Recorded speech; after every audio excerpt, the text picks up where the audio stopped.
नमस्कार, आप देख रहे हैं ऊर्जाधानी न्यूज और मैं हूं आपके साथ हर्षिता। सिंगरौली जिले के मोरवा क्षेत्र के विभिन्न वार्डों को एनसीएल के द्वारा अधिग्रहित किया जा रहा है। एनसीएल मुआवजा वितरण करने की तैयारी लगभग पूर्ण कर ली है। लोगों के नाम भी लिस्ट में आने शुरू हो गए हैं, जिसको लेकर विस्थापितों में तरह तरह की चर्चाएं हो रही हैं। सरकारी भूमि, वन भूमि, एग्रीमेंट भूमि पर बसे लोगों में असंतोष देखा जा रहा है, जिसको लेकर सिंगरौली विस्थापन संघर्ष समिति के द्वारा पत्राचार कर 28 अगस्त को एनसीएल मुख्यालय के घेराव की बात की गई है, जिसको लेकर पुनर्विस्थापना मंच के पदाधिकारी राजेश सिंह ने कहा कि इस विस्थापन की लड़ाई को सभी संगठनों को एक साथ एकजुट होकर लड़ने की आवश्यकता है। श्री सिंह ने 28 अगस्त को होने वाले आंदोलन के सफल बनाने के लिए लोगों से आग्रह किया है। नमस्कार दर्शकों, मैं प्रदीप तिवारी, आप देख रहे हैं ऊर्जाधानी न्यूज चैनल। हमारे साथ आज फेस टू फेस कार्यक्रम के खास मेहमान हैं सिंगरौली पुनर्विस्थापना मंच के पदाधिकारी राजेश सिंह जी। राजेश जी, बहुत बहुत स्वागत है आपका ऊर्जाधानी न्यूज में। बहुत बहुत धन्यवाद प्रदीप जी। राजेश जी, इस समय पान गुमती, चाय दुकान, किराना दुकान, कपड़ा दुकान हो, चाहे फल मंडी, सब्जी मंडी, जहाँ भी आदमी जाते हैं सिर्फ मोरवा विस्थापन का चर्चा वहाँ पर होती है। लेकिन कई तरह की चर्चाएं इस समय हो रही हैं। एनसीएल विस्थापन का पूरी तैयारी कर लिया है, लिस्ट में नाम आने लगे हैं, इस चीज़ की चर्चा काफ़ी जोरों पर है। लेकिन लोगों का आरोप है कि एनसीएल नीति संगत विस्थापन का लाभ विस्थापितों को नहीं दे रहा है। उस संबंध में आप क्या कहेंगे? ये पूरा सत्य है। आपको बता दें कि सिंगरौली जो ये मोरवा शहर है, ये पिछले 3 पीढ़ियों का पुराना शहर है।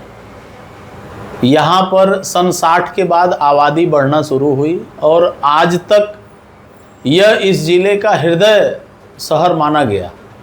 लेकिन आज हृदय की धमनियाँ रुकने जा रही हैं, तो उसे कहीं ना कहीं ट्रांसप्लांट करके दूसरी जगह प्लांट वे में करना चाहिए था। लेकिन आज यह शहर नेता विहीन हो गया है। कहिए तो जो सत्ता पक्ष है उन्हें कोई मतलब नहीं है, जो विपक्ष में है उनकी कोई सुनता नहीं है।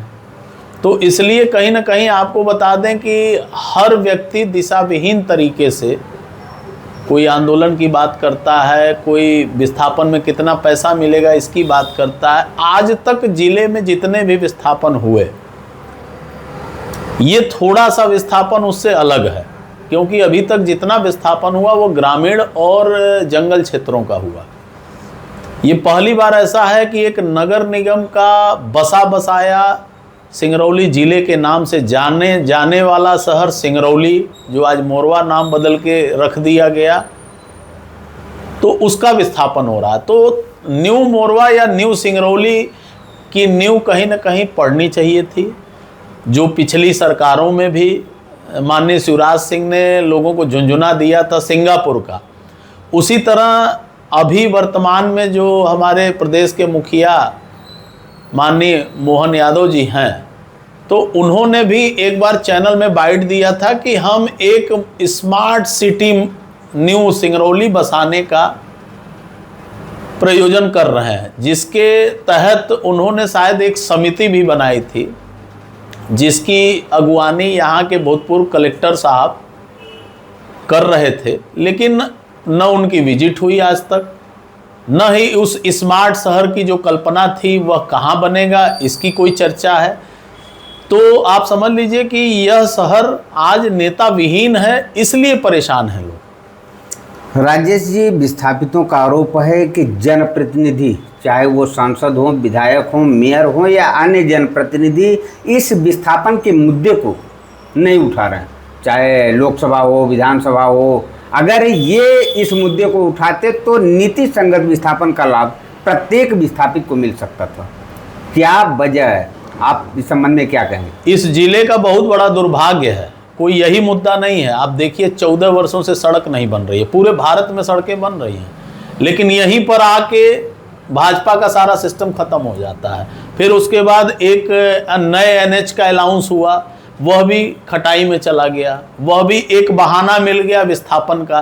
तो आप समझिए कि सुनियोजित तरीके से इस मोरवा शहर को धीरे धीरे पलायन की स्थिति में ला दिया। NH 39 हो या सिंगरौली प्रयागराज हाईवे की बात आप कर रहे हैं, वो एक विकास का मुद्दा है। लेकिन जो मोरवा शहर के 11 वार्ड हैं, इसमें से बहुत सारे ऐसे वार्ड हैं जो एनसीएल के द्वारा अधिग्रहण किए जा रहे हैं और ये अब समाप्त होने के कगार पे हैं। इस मुद्दे पर जनप्रतिनिधि सामने नहीं आ रहे हैं, इनके मुद्दा को ऊपर तक नहीं उठा रहे हैं, जिसको लेकर आज लोगों का आरोप है कि एनसीएल सही तरीके से नीति संगत विस्थापन का लाभ, जो लार एक्ट कहते हैं कि लार एक्ट के तहत इनका विस्थापन का लाभ मिलना चाहिए, वो आज मिलते नजर नहीं आ रहा है। उस संबंध में क्या कहेंगे आप? तो ये लोगों को सोचना चाहिए ना, जिन्होंने इनको वोट देकर जिताया, आज वह उनके दुख दर्द में खड़े नहीं मिल रहे हैं, बल्कि बीच बीच में उनका पार्टीगत कार्यक्रम होता है तो लोग एक दूसरे को माला पहनाते दिखते होंगे आपको। आप लोग भी न्यूज़ से कवर करते हैं कि आज फलाना अध्यक्ष आए, आज ढेमका अध्यक्ष आए, तो उससे अब मोरवा शहर को तो कहीं ना कहीं इनका एक तरह से बाइकआउट करना चाहिए, जो अभी सत्ता पक्ष में लोग बैठे हैं, क्योंकि आज मोरवा के दुख के साथ वह नेता खड़े नहीं हैं। मोरवा का हर एक व्यक्ति एक दूसरे के लिए सिर्फ खड़ा मिल रहा है, लेकिन मोरवा में कोई भी नेता आने को तैयार नहीं है, मोरवा के किसी भी मुद्दे पर कोई नेता बोलने को तैयार नहीं है। तो कहीं ना कहीं एक बहुत बड़ी शक्ति उनके पीछे लगी हुई है, जो हमें उनसे दूरी बना के रख रही है। इस चीज़ को यहाँ की जनता को भी सोचना पड़ेगा ना, विचार करना पड़ेगा लोगों को, क्या सोच के लोगों ने वोट दिया है। आपका शिक्षा दीक्षा जन्म से लेकर शिक्षा दीक्षा सिंगरौली मोरवा में ही हुआ है। आप कई विस्थापन देखे होंगे, क्योंकि एनसीएल 1980 से अधिग्रहण, भूमि अधिग्रहण करते आ रहा है। कई विस्थापन आप भी देखे होंगे। लोगों में चर्चा है कि जिस तरह से इस बार विस्थापन हो रहा है, जो नीति संगत विस्थापन का लाभ लोगों को नहीं दिया जा रहा है, इसके पूर्व कभी ऐसा नहीं हुआ था। आपको क्या लगता है इस बार इस तरह से दोहरी नीति एनसीएल क्यों अपना रहा है? नहीं, ऐसा नहीं है। देखिए क्या है, इस बार विस्थापन हम लोगों ने जो प्रयास किया था, अब लोगों को एक एक चीज़ें पता हैं कि हमें अपने विस्थापन में हमारे घर का क्या रेट मिल रहा है, खिड़की दरवाजे का क्या रेट मिल रहा है, फॉल सीलिंग और टाइल्स का क्या रेट मिल रहा है। कभी एनसीएल या कोई भी कंपनी इंडेक्स बना के आज भी नहीं कहीं दे रही है। मुंगेर में विस्थापन हुआ, मेड़ौली में विस्थापन हुआ, किसानों को पता ही नहीं था कि हमें किस तरह विस्थापन का लाभ है। लेकिन हम लोगों की मेहनत की वजह से सिंगरौली पुनर्स्थापन मंच पहले दिन से ही अपनी 24 सूत्री मांगों को लेकर अड़ा रहा, जिसका नतीजा यह निकला कि एनसीएल बार बार इंडेक्स जारी किया, हमसे नेगोशिएशन हुआ, कुछ मुद्दों पे हमारी सहमति बनी, कुछ पे नहीं बनी। तो जिस मुद्दों पे सहमति नहीं बनी उसका बीच का रास्ता निकाला गया। इसके पहले जमीन के बदले शायद 6 लाख या 8 लाख रुपए दिया गया था। 8 लाख। इस बार हम लोगों के प्रयास से 18 लाख रुपए जनता को मिला। हम लोगों ने 25 लाख की डिमांड की थी, लेकिन हमें यह पता था कि एनसीएल 25 नहीं देगा, लेकिन 22-23 तक तो जाके टिकेगा। लेकिन वहां जाते जाते हमारे अंदर ही 2 फाड़ हो गए, सरकारी और गैर सरकारी की बातें होने, जबकि हम लोग एक साथ एक टीम बनाकर चल रहे थे। कभी हम लोगों ने 2 तरह की बात ही नहीं की। यह मामला अंडरस्टूड था कि जो विस्थापित यहाँ से हो रहे हैं उन्हें उनका बराबर लाभ मिलना चाहिए, जो यहाँ से प्रभावित हो रहे हैं उन्हें उनका बराबर लाभ मिलना चाहिए। इसकी मांग हम लोगों ने प्रथम दिन से ही, हमारी 24 सूत्री मांगों को आप कभी भी उठा के पढ़ लीजिए, उसमें किसी भी विशेष वर्ग या किसी विशेष क्षेत्रवाद की बात कही ही नहीं गई है। हर जो 3 साल से पहले का व्यक्ति है वह इस शहर का वासी है और उसे उसका पूरा लाभ मिलना चाहिए। और आज भी हम अपने स्टैंड पे खड़े हैं। हमारे साथ जो लोग आते हैं उनको उसका कहीं ना कहीं लाभ और हानि मिलता है, और जो हमारे साथ नहीं खड़े होते हैं तो उन्हें हमारी बातें हो सकता है आपके माध्यम से पता चलती है, तो उन्हें खुद चिंतन मंथन करना चाहिए कि हम कहाँ उनका नुकसान कर रहे हैं और कहाँ फायदा कर रहे हैं। 2011 में वार्ड क्रमांक 10 का भूमि एनसीएल द्वारा अधिग्रहण किया गया था, जबकि कुछ भाग वार्ड नंबर 10 का बचा था, जो इस बार इस बैच में जो है एनसीएल उसे भी अर्जन कर रहा है। इसके पहले 2011 में जो अधिग्रहण हुआ था वो पट्टेदारों के बराबर ही, जैसे आपके द्वारा बताया गया कि 8 लाख प्लाट का दिया गया था, तो पट्टेदार को अगर एनसीएल 8 लाख दिया था तो सरकारी भूमि पर बसे लोगों को भी 8 लाख रुपए ही दिया था।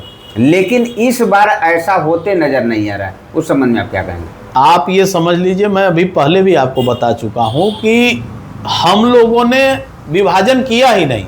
हम तो 18 लाख मुझे मिल रहा था तो 18 लाख उनको भी दिलवाने की बात कर रहे थे, लेकिन कहीं ना कहीं एक विशेष वर्ग अलग हुआ और वो अपने मुद्दे की बात खुद करने की बात करने लगा।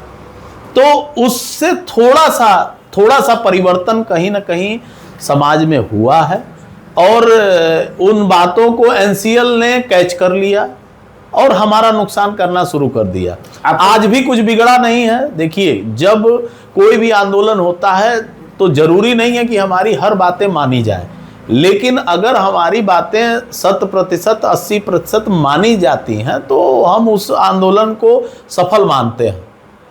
हो यही रहा है। अब अगर कोई भी आपस में मतभेद है, उसे कहीं ना कहीं एक सामूहिक बैठक करके एक सार्वजनिक मंच पर सभी समूह को इकट्ठा होकर पहले इस पर मंथन चिंतन करना चाहिए। जिसे परहेज है उन्हें ही इसका रास्ता खोजना पड़ेगा, तभी यह विस्थापन का स्वरूप एक अच्छा स्वरूप हो सकता है। राजेश जी, ऐसा क्यों, जब मोरवा के कई बार एक साथ अधिग्रहण हुए और सिंगरौली विस्थापन मंच पहले से एक्टिव था, फिर पुनर्विस्थापना मंच आया, अब आवश्यकता हम लोगों को नहीं पड़ी। देखिए क्या है, सिंगरौली विस्थापन मंच जब बना तो उसमें हम लोग सब समाहित थे।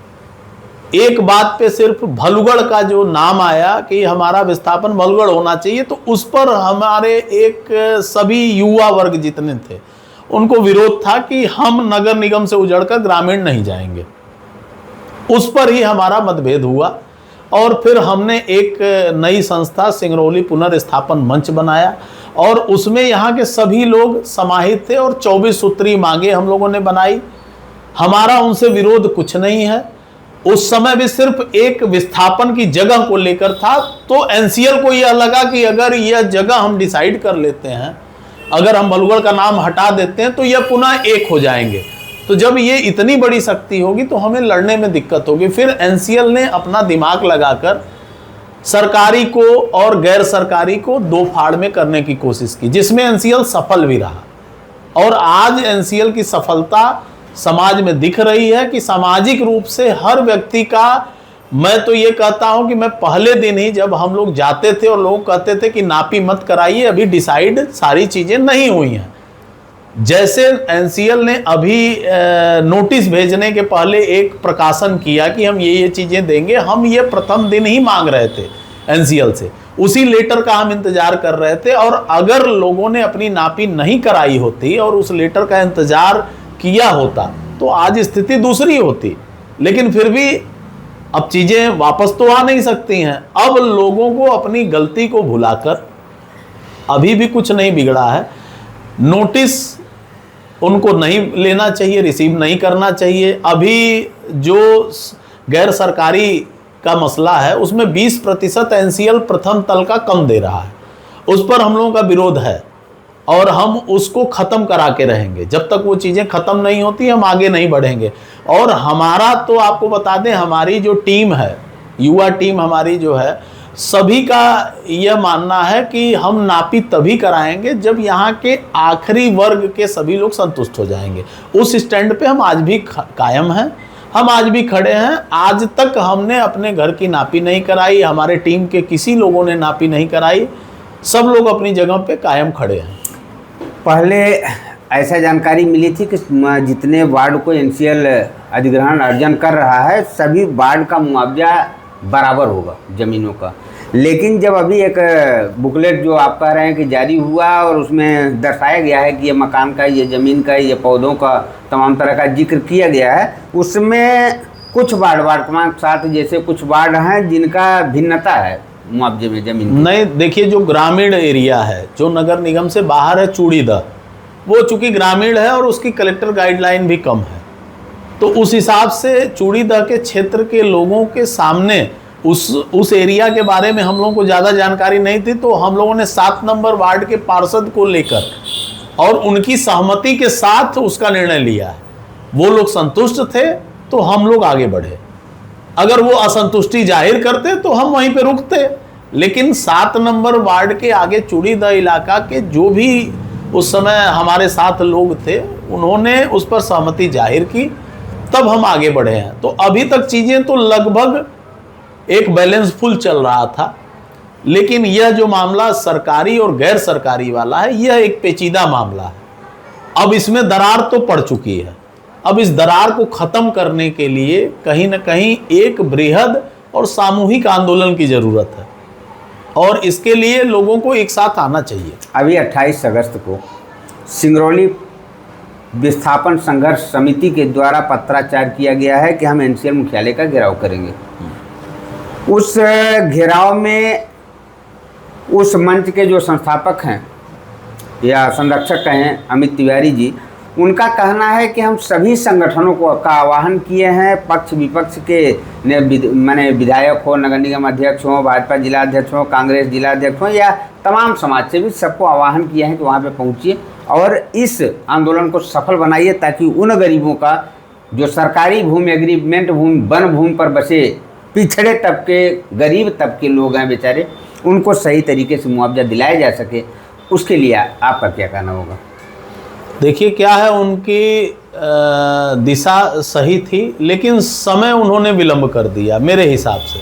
अगर ये आह्वान और पहले करके और सभी जितने भी यहाँ पे संगठन थे उनके साथ एक बैठक करते।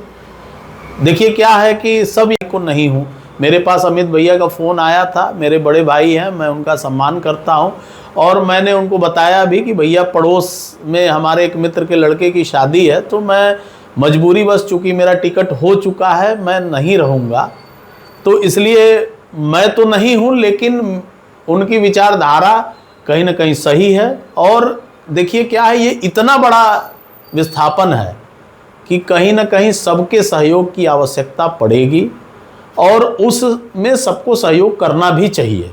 जो भी लोग हैं सिंगरौली में उनको उनके साथ जाना चाहिए। देखिए हमारा और उनका हो सकता है कि विचार अलग अलग हो, लेकिन रास्ता एक है, सबको उसका सही तरीके से ज़्यादा लाभ जो उनका हक है उन्हें मिलना चाहिए। हम उनके साथ हैं।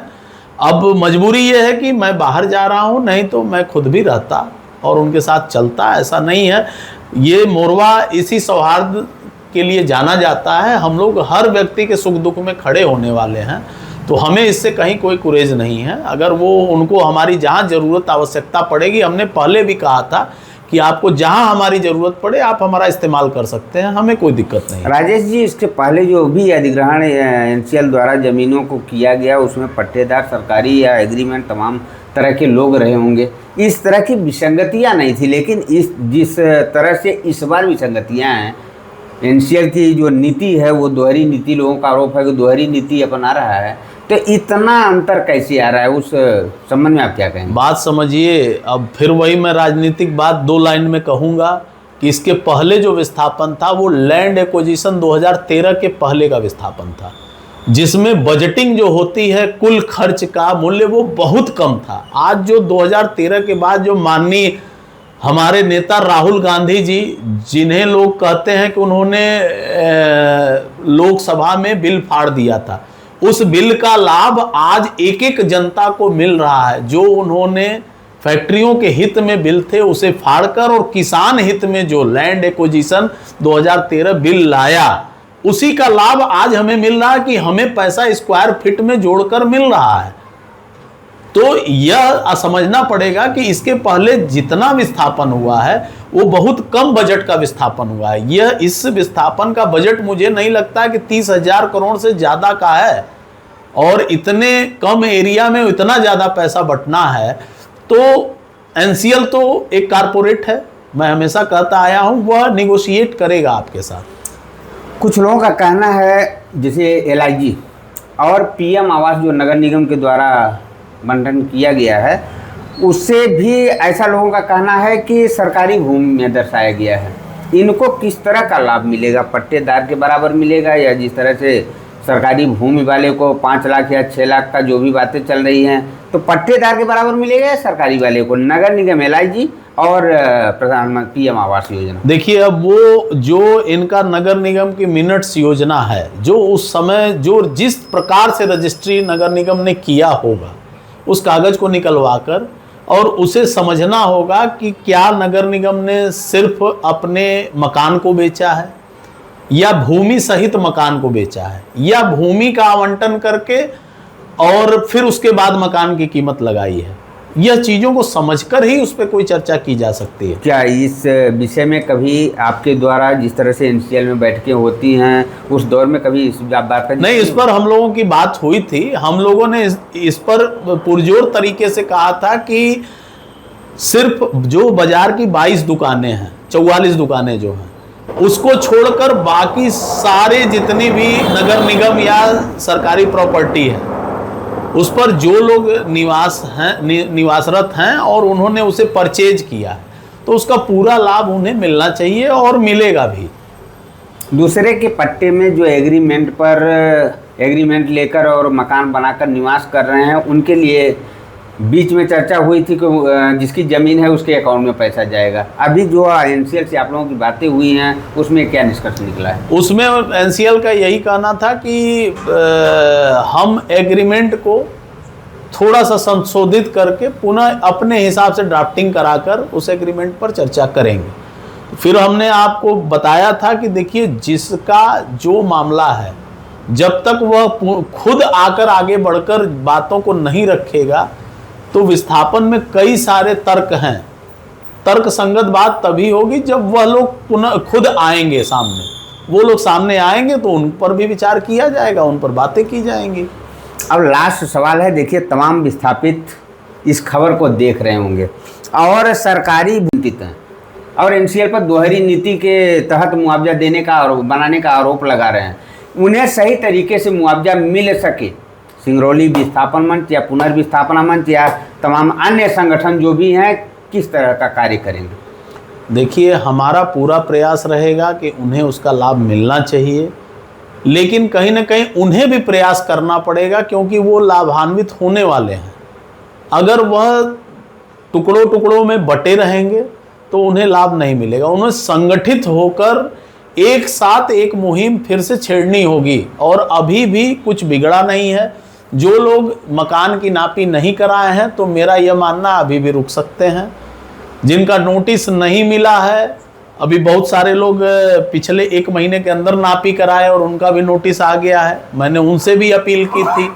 तो एक ये भी थोड़ा सा समस्या है कि अगर हम लोग सार्वजनिक मंच से एक अपील करते हैं कि आप इन चीज़ों को न कराएं तो लोग उसको मानते भी तो नहीं हैं, वो इग्नोर करके आगे बढ़ते हैं और जब फंस जाते हैं तो फिर हम लोगों के पास आ जाते हैं। अभी बीच में एक सज्जन हमारे पास आए थे जो अपना कैलकुलेशन दिखा रहे थे हमें।